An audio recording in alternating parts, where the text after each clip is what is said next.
en donde las hermosas cebadañahuis llevan consigo una vestimenta típica y colorida. El color guindo, con aplicaciones naranjas de la falda, simboliza el fruto de la guinda y la naranja. El color verde de la blusa simboliza a la palta y a la chirimoya. Se puede apreciar también la típica manta andina del carnaval amarino, el sombrero de color negro y en la cintura su respectiva candanga. Asimismo tenemos el característico licor sanmiguelino, el camacho. Ese se hace a base de jugo de naranja, miel y licor de caña. El varón, los apuestos puncupaquis, lucen una vestimenta típica y colorida, la camisa de color naranja, bajo con letras de color verde, letras que indican con bastante orgullo el nombre de la comparsa, que a su vez simboliza el fruto de la palta y la naranja, pantalón negro que le da elegancia. Se puede apreciar también el típico jilja y punchu lamarino, el sombrero de color negro, la pañoleta color naranja y en la mano llevan un instrumento musical tradicional como la quena, la guitarra, el acordeón o la mandolina, con las cuales el puncupaqui ameniza el paseo de la comparsa. Adelante, comparsa San Miguel Arcángel.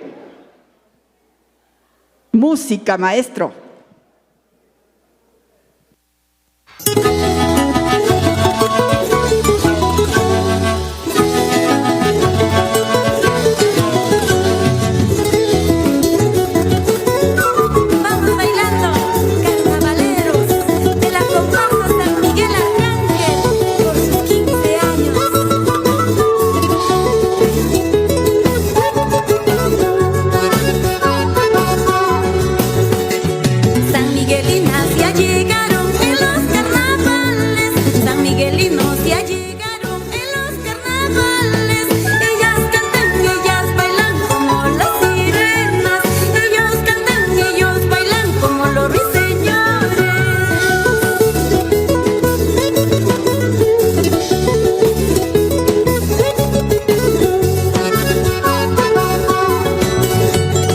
Ayacuchanos, sanmiguelinos, muchachos parrantes.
Vamos todos a la